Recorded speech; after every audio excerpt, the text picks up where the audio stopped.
ఓం సాయిరామ్. అందరికీ నమస్కారం అండి. అందరూ ఎలా ఉన్నారు ఫ్రెండ్స్?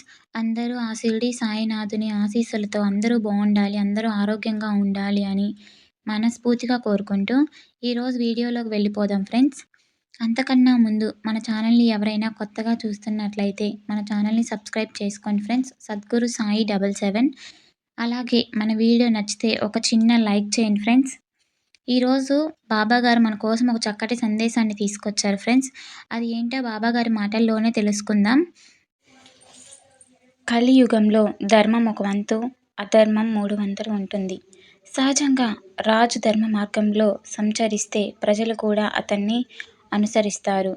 రాజు, ప్రజలు ఆచరించిన ధర్మం కారణంగా ప్రకృతి సమస్తం తన ధర్మాన్ని సక్రమంగా నిర్వర్తిస్తుంది.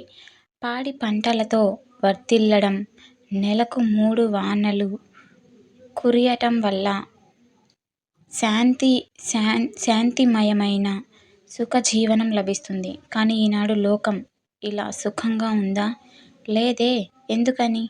రాజులనబడే నాయకులు మొదలుకొని ప్రజల వరకు అధిక శాతం అధర్మంగా, అవినీతిగా ప్రవర్తించడం వల్ల ప్రకృతి ఎంతో అలజడికి గురై అల్లకల్లోలమవుతోంది.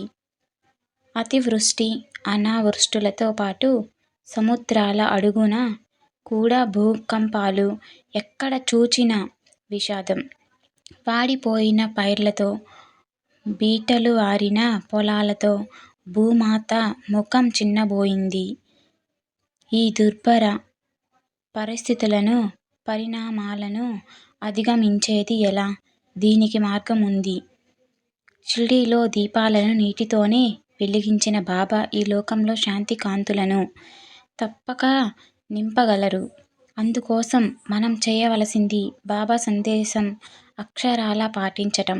ధర్మం, నీతి, న్యాయం, ప్రేమ, త్యాగం, ఓర్పు అనేవి అందరి గుండెల్లో నింపుకుందాం. ప్రకృతి కూడా మన మంచితనంతో ప్రభావితం కావాలి. అప్పుడు పరస్పర విరోధం కల జంతువులను పసిబాలుడు కూడా అదుపు చేయగలడు. పైరు పంటలు తలలూపి నాట్యం చేస్తాయి. క్రూర జంతువులు సాధువులవుతాయి. బాబా ప్రేమ మందిరంలో అందరం చల్లగా ఆనందిస్తాం. ఈరోజు మన వీడియో నచ్చితే ఒక చిన్న లైక్ చేయండి ఫ్రెండ్స్. మన టెలిగ్రామ్ ఛానల్లో ఆఫర్కి సంబంధించిన డీల్స్ గురించి పోస్ట్ చేస్తాము. ఎవరికైనా ఇంట్రెస్ట్ ఉంటే జాయిన్ అవ్వండి. లింక్ డిస్క్రిప్షన్లో ఇస్తాము. ఓం సాయిరామ్.